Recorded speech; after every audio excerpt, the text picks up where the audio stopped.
کوفہ کو نہیں سمجھیں گے نا تب تک بات آگے نہیں بڑھ سکتی۔ کوفہ کا بڑا اہم کردار ہے، اور بدقسمتی ہے ہم کیا کہتے ہیں، جو آدمی وعدہ وفا نہیں ہوتا ہم اسے کیا کہتے ہیں، تمہارا تعلق تو کوفہ سے ہوگا۔ ہاں ہم مولانا کی مجلس پڑھنے چلے گئے اور سامنے والے داد نہیں دے رہے، ایسا لگ رہا ہے میں تو کوفہ میں پڑھ رہا ہوں۔ ہاں یہ غلط بات ہے، ہاں یہ غلط بات ہے، یاد رکھیے گا۔ میں نے عرض کیا تھا کہ امام زمانہ کا جو کیپٹل ہوگا وہ کوفہ ہوگا۔ کوفہ بہترین اہل بیت اطہار کے ماننے چاہنے والوں کا شہر ہے۔ کوفہ یہ جو کیا گیا ہے کہ کوفہ الکوفی لا یوفی، یہ ایک پروپیگنڈا ہے، اس میں کوئی حقیقت نہیں ہے۔ کوفہ اہل بیت اطہار کی چاہنے والوں کا شہر تھا، ہے اور رہے گا۔ اب کوفہ کے متعلق بہت ساری چیزیں کہ کوفہ، اب دیکھیں کوفہ کو سمجھنا پڑے گا کہ کوفہ کا خود کا سلسلہ کیا ہے۔ لیکن بات یہ ہے کہ یہ جو کوفہ کے متعلق کہا جاتا ہے نا، کوفہ وہ کہ ہمارے یہاں ایک محاورہ ہے نا، ایک خراب مچھلی پورے تالاب کو گندی کر دیتی ہے۔ تو کچھ لوگ ایسے تھے جس کی وجہ سے پورے کوفہ کے متعلق ایسا کہہ دیا گیا، حقیقت میں ایسا نہیں ہے۔ اگر کوفہ کے بارے میں بات کی جائے تو سب سے زیادہ اہل بیت اطہار کے باوفا ساتھیوں کا تعلق کوفہ سے تھا۔ کربلا کے جو شہداء ہیں اگر ان کی فہرست بنائی جائے، سب سے زیادہ جن کا تعلق ہے وہ کوفہ کے ملیں گے۔ مولا کائنات نے جو جنگیں کی ہیں، ان کے چاہنے ماننے والے جو سب سے آگے ہوتے تھے وہ سارے کوفہ کے لوگ ہوتے تھے۔ تو کوفہ اہل بیت اطہار کے چاہنے والوں کا مرکز رہا ہے، کوفہ والا معاملہ ایسا نہیں ہے۔ اب آگے آئیے، کوفہ جو ہے خود کوفہ کے بارے میں کیا ہے، کوفہ کیسے بنا، کوفہ سمجھنا بہت ضروری ہے۔ اب دیکھیے معاملہ یہ ہے کہ یہ تو عرض کر دیا کہ مولا کائنات نے جو جنگ جمل، جنگ صفین میں جو چاہنے والے امام کے تھے، اول صف میں جو تمام شہداء تھے وہ سارے کوفہ کے تھے۔ کربلا میں بہت بڑی تعداد کوفی حضرات کی تھی۔ اب کوفہ بنا کیسے، یہ سمجھنا ضروری ہے۔ 17 ہجری تک جو عرب کا نقشہ تھا اس میں کوفہ کا کوئی وجود نہیں تھا۔ محمد بھائی، میسم بھائی، 17 ہجری تک کوفہ کا کوئی وجود نہیں تھا۔ 17 ہجری کے بعد کوفہ بننا شروع ہوا۔ اچھا، رسول خدا کی رحلت کے 6 سال کے بعد کوفہ کا شروع ہوا بننا۔ کیوں بنا، اس کی وجہ سنیے۔ اب دیکھیے، ابتدائی اسلام میں 2 امپائر تھے، ہاں طاقت کے ستون جو تھے 2 تھے۔ ایک تھا روم تھا، اور دوسرا تھا، اللہ آپ کا بھلا کرے، ایران، پرشین امپائر تھا اور رومن امپائر تھا۔ یہ 2 طاقت کے منبع تھے، طاقت کی بہت، یعنی سپر پاور کہہ لیجیے۔ اب دوسرے صاحب جوش میں آ گئے، انہوں نے کہا بھائی اسلام کی حدود بڑھانی ہے، ہاں ہمیں اسلام۔ یاد رکھیے گا رسول خدا نے جو ہے نا وہ کردار پیش کیا، تلوار پیش نہیں کی۔ جو ان صاحب نے نا ہمارے ہاں بڑا، جب ان کے فضائل سنائے جاتے ہیں نا، آپ جائیے تو وہ کہتے ہیں بھائی اسلام یہاں تھا، اسلام کو انہوں نے کہاں سے کہاں تک پہنچا دیا، ایران تک اسلام چلا گیا، وہ روم تک اسلام چلا گیا۔ بھائی کیوں گیا؟ تم نے جنگیں کی ہیں، تم نے حملے کیے ہیں، رسول نے تو کوئی حملہ نہیں کیا۔ رسول نے 40 دن کردار پیش کیا، پھر دعوت دی ہے۔ اگر رسول کو بھی پتا ہوتا تو ڈنڈا حل ہے تو سب سے بڑا ڈنڈا رسول کے ہاتھ میں ہوتا، لیکن نہیں بھائی، کردار ہے۔ یہ صاحب جو ہیں انہوں نے کہا بھائی اسلام کی حدود بڑھانی، ہم لے جاؤ۔ اب دیکھو یہ بڑا کریڈٹ لیتے ہیں کہ اسلام جو ہے صاحب نے پھیلایا ہے ایران تک۔ اب سنیے، ایران پہ کرنا تھا حملہ، ایران سپر پاور تھا، ایران پہ حملہ کرنا تھا۔ مدینہ میں لوگ جمع ہونے لگے، فوجی جمع ہونے لگے، یہ بھی ان کا کریڈٹ نہیں بنتا۔ سنیے،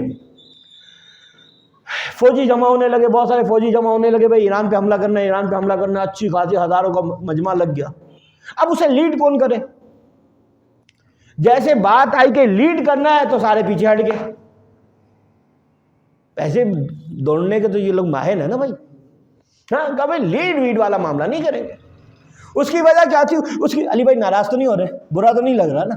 نہیں لگ رہا تو ایک سلوات پڑھائیے، اللہم صلی علی محمد وعلی محمد۔ اب دیکھیے اس کی وجہ یہ تھی کہ ایران میں ایک بادشاہ تھا، ایران میں ایک پہلوان تھا، اس کا نام تھا رستم، آپ نے سنا ہوگا، رستم بڑا بہترین پہلوان تھا، شجاع ترین پہلوان تھا، بہت عالیشان پہلوان اور طاقتور پہلوان۔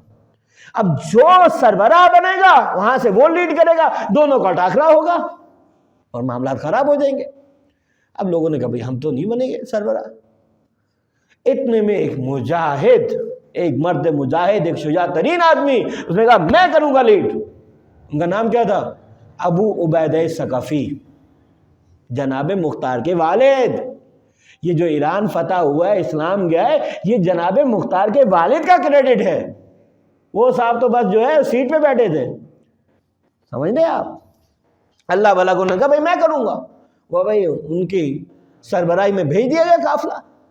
اب بھائی مسلمان جو ہے وہ دین کے جذبے سے سرشار، انہوں نے خوب حملہ کیا، ایرانی پیچھے گئے۔ اتنے میں ایرانیوں نے کیا کیا؟ میدان جنگ میں ہاتھی اتار دیے۔ ہاتھی، مسلمانوں نے پہلے ہاتھی دیکھے نہیں تھے، اب جہاں آگے تھے پیچھے ہٹنے لگے۔ اب اس سے پہلے کہ ہار جاتے، جناب ابو عبیدہ ثقفی اپنے ناکے سے، اپنے گھوڑے سے اترے اور تلوار لے کے ہاتھیوں پہ حملہ آور ہو گئے۔ اب مسلمانوں کو بھی جوش آیا، کرتے کرتے بہرحال کافی معاملات حل ہو گئے۔ ایک بپھرے ہوئے ہاتھی نے اپنے پیروں سے جناب ابو عبیدہ ثقفی کے سینے پہ حملہ کیا، سینے پہ پیر مارے، اور اسی حملے کی وجہ سے جناب ابو عبیدہ ثقفی شہید ہوئے۔ تو یاد رکھیے، شجاع باپ کا شجاع بیٹا ہے یہ، ہاں، بھاگنے والا نہیں ہے، فرار نہیں ہے، قرار ہے یہ۔ اچھا، ان کی زوجہ بھی گئی ہوئی تھی ایز اے نرس، صحیح ہے، یہ وہاں جو مریض ہوں گے ان کی تیمارداری وغیرہ کریں گی۔ جب انہیں پتہ چلا ان کے سامنے ان کے شوہر کو اس طرح شہید کیا گیا، جب انہوں نے ان کے لاشیں کو لیا اور آئی اپنے خیمے میں، اپنے گھر میں دیکھا اور خدا کا شکر بجا لایا، اور بڑا عجیب جملہ کہا کہ میں اس واسطے خدا کا شکر بجا لاتی ہوں، جب میں نے اپنے شوہر کو دیکھا تو میرے شوہر کے سینے پہ نشان تھا، پشت پہ نشان نہیں تھا۔ سمجھ لیں، سینے پہ نشان تھا، پشت پہ نشان نہیں تھا۔ تو یہ ہے آپ کا، اللہ بھلا کرے، کیا ہے، ایران کا معاملہ واضح ہو رہی۔ یہ انشاءاللہ 8-10 جلسوں تک معاملہ جائے گا تو بہت ساری چیزیں واضح ہو جائیں گی۔ اب ایران کو فتح کر لیا، ہاں، اللہ بھلا کرے، آپ کا پرشین امپائر کو فتح کر لیا، رومن امپائر کو فتح کر لیا، صحیح ہے۔ اگرچہ میں نے آپ کو بتلایا کہ اسلام کا، رسول خدا کا یہ میسیج نہیں ہے، یہ پیغام نہیں ہے کہ ڈنڈا اور تلوار لے کے ہر جگہ پھیل جاؤ اور دین کھڑا، یہ تو طالبان کی فکر ہے نا بھائی، جس کے اگینسٹ ہم کھڑے ہیں، بھائی کردار پیش کرو۔ بہرحال اب اسلام چلا تو گیا۔ اب دیکھیے، جہاں آپ ڈنڈے کے زور پہ معاملات کرتے ہیں، وہاں روز نہ روز ہر دوسرے دن کوئی نہ کوئی بغاوت کھڑی ہو جاتی ہے، ممکن ہے نا بھائی، روز کوئی بغاوت کھڑی ہو گئی، ایک صاحب کھڑے ہو گئے، ان کے پاس 10 لوگ ہیں، یہ کیا ہم پہ ظلم کیا ہے، ہاں، روز ایسا ہوتا تھا۔ اب جیسے ہی ایسا معاملہ ہوتا تھا، قاصد آتا تھا مدینہ، بھائی روم میں مسئلہ ہو گیا، وہ یہاں سے جب قافلہ جب تک وہاں جاتا تھا، پہلے 10 لوگ تو ان کے قافلے کے پہنچتے پہنچتے 50,000 لوگ ہو جاتے تھے مسئلہ، کیونکہ کافی لمبا ڈسٹینس تھا۔ اسی طرح اگر ایران میں کوئی مسئلہ ہوتا تھا، خراسان میں کوئی مسئلہ ہوتا تھا، جب تک پیغام آتا اور یہاں سے لشکر تیار ہوتا، آمادہ ہوتا جاتا، تب تک اللہ بھلا کرے معاملہ بہت پھیل جاتا۔ اب 10 لوگ ہیں، وہ بفرے ہوئے ہیں، پریشان ہیں، لڑائی کر رہے ہیں، انہیں سنبھالنا اور 100 افراد کو سنبھالنا آسمان زمین کا فرق ہے۔ اچھا، اب انہوں نے سوچا کہ بھائی کوئی ایسی فوجی چھاؤنی بنائی جائے جو ایران اور روم کے قریب ہو، تاکہ جب بھی کوئی اس طرح کی بغاوت ہو، وہ فوجی چھاؤنی کا عام طور پہ مطلب یہی ہوتا ہے کہ ہر وقت جو ہے سپاہی تیار بیٹھے ہوتے ہیں، بس انہیں کال کرنی ہے کہ بھئی معاملہ ہو گیا، آپ پہنچے، اور وہ پہنچ جاتے ہیں۔ انہوں نے انتخاب کیا نہر فرات کے کنارے، ایک نخلستان تھا، ایک صحرا تھا، جنگل تھا، بیابان تھا، اسے انہوں نے چوز کیا کہ یہ جگہ اچھی ہے، ایران سے بھی قریب ہے اور تمہارا روم سے بھی قریب ہے۔ انہوں نے جگہ کا انتخاب کر لیا۔ اب جیسے انہوں نے جگہ کا انتخاب کیا، عارضی طور پہ وہاں خیمے لگا کے لوگوں کو، فوجیوں کو رہنے کے لیے دے دیا گیا۔ 1,00,000 فوجی وہاں رہنے لگے۔ یہ ہے کوفہ، یہ کوفہ بن رہا ہے، صحیح ہے۔ 1,00,000 فوجی ہر وقت وہاں پہ موجود ہوتے تھے، عارضی خیمے لگے ہوتے تھے، وہاں وہ موجود ہوتے تھے، ان کے بیوی بچے بھی موجود ہوتے تھے۔ جیسے روم سمجھیے یا ایران سمجھیے، وہاں کوئی بغاوت ہوتی تھی، ان تک قاصد آتا تھا، یہ اپنا بوریا بستر، کیونکہ عارضی گھر ہوتے تھے، خیمے کے گھر ہوتے تھے، وہ سب لپیٹتے تھے، ناکوں پہ رکھتے تھے اور پہنچ جاتے تھے۔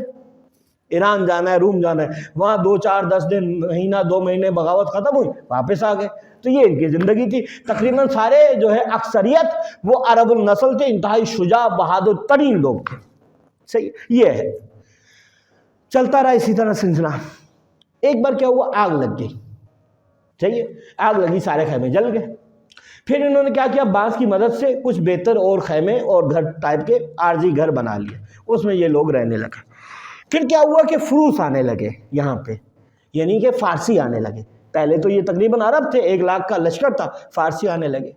پھر کچھ وقت کے بعد دیگر جو عرب قبائل تھے ان کے لوگ بھی یہاں آ کے آباد ہونے لگے. پھر آہستہ آہستہ اس کو باقاعدہ شہر بنانا شروع کیا. شہر بنا کون رہا تھا؟ ثانی بنوا رہا تھا شہر، تاکہ ایران کو اور روم کو کور کیا جائے. پکے گھر بنا دیے گئے لوگوں کے، ایک اچھی خاصی آبادی ہوگی، قبائل کے لوگ بھی ہیں، 1 لاکھ فوجی لوگ بھی ہیں، اکثریت ان کی ہے، کچھ ایرانی فارسی لوگ بھی ہیں، اور پکے گھر ہیں. اور یہ اسلام کا سب سے پہلا اور منظم ترین شہر تھا. کہتے ہیں اس میں جو مسجد بنی تھی، اس مسجد میں ایک وقت میں 60,000 لوگ نماز پڑھ سکتے تھے اس زمانے میں. ہاں ایسا تھا. جو سب سے سیف ایریا تھا وہاں انہوں نے اسلحہ خانہ بنایا، تاکہ ایسا ہوگا حملہ ہو تو سب سے پہلے اسے نشانہ نہ بنایا جائے، بالکل سائڈ پہ. اس طرح کر کے کہاں گلی بنانی ہے، کہاں گھر بنانا ہے، کہاں گراؤنڈ بنانا ہے، بڑے منظم طریقے سے. عمر سعد کا باپ جو ہے وہ اس کو دیکھ رہا، سعد ابن ابی وقاص جو ہے وہ اس کو دیکھ رہا تھا کوفہ میں رہ کے، اور وہاں سے احکام جو ہے وہ ثانی دے رہا تھا. اس طرح اس شہر کو بنایا گیا. صحیح ہے. اب یہ شہر تو بن گیا، لیکن معاملہ یہ ہے کہ یاد رکھیے گا جو فوجی لوگ ہوتے ہیں نا، ان کا خاص مائنڈ سیٹ ہوتا ہے. یہ بڑے تلخ لوگ ہوتے ہیں، بڑے عجیب لوگ ہوتے ہیں. وہ کوئی بہت زیادہ لڑنے لگے نا، اسے کہتے ہیں تو فوجی لگ رہا ہے بھائی. ہاں بڑے سخت مزاج کے لوگ ہوتے ہیں. ہاں مطلب یہ زیادہ وہ جو ہے بات کرنے میں، وہ کوئی بتا رہا تھا کہ کوئی 2 لڑکے بات چیت کر رہے تھے، ان کے قریب سے ایک صاحب گزرے، انہوں نے کہا بھائی جب لڑائی سے مسئلہ حل ہو رہا ہے تو بات چیت کیوں کر رہے ہو، لڑو، معاملہ حل کرو. مل کے ایک سلوات دیا کر دیجیے. اچھا مل کے ایک سلوات دیا کر دیجیے. اچھا تو ان کا ایک خاص مزاج تھا، بڑے لڑائی جھگڑے والے لوگ، بالکل مطلب کسی کی مانتے نہیں تھے، اور بڑے سخت لوگ تھے. اس وجہ سے اکثر ثانی بھی پریشان رہتا تھا، بلکہ پورا عالم اسلام، تمام تحریکیں، ہر آدمی کوفہ سے پریشان رہتا تھا. یہ ہے کوفہ. سمجھ میں آیا کس طرح کوفہ بنا؟ اس میں اکثریت کن کی تھی؟ وہ جنگجو لوگوں کی تھی، لڑائی جھگڑے والے لوگوں کی تھی، جو ہر وقت جو ہے ایران اور جو ہے روم کے معاملات دیکھتے تھے. اچھا بھئی یہ استقبال کس طرح کرتے تھے؟ اچھا ان کی کیفیت یہ ہوتی تھی، اتنے لڑائی والے لوگ ہوتے تھے، اتنے سخت گیر لوگ ہوتے تھے، یہ مطلب کسی بھی حاکم کو پسند نہیں کرتے تھے.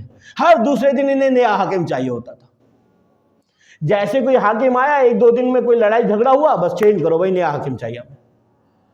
ایسا ان کا معاملہ تھا. ہاں تو اس طرح کا ان کا سلسلہ تھا.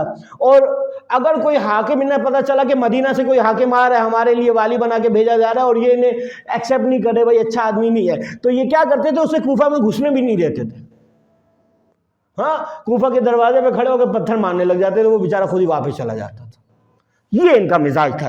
تو اچھا مولا کائنات نے ان کی تعریف کی، اچھا مذمت بھی کی، وہ بعد والا معاملہ، پہلے تعریف کی. ایک مقام پہ امام نے فرمایا کہ میں کوفہ کے لوگوں کی تعریف کرتا ہوں اس اعتبار سے کہ حملہ کرنے کی جو جرأت، جو کمال ان کے پاس ہے وہ کسی کے پاس نہیں. جنگجو تو تھے، لڑائی والے معاملات تو تھے.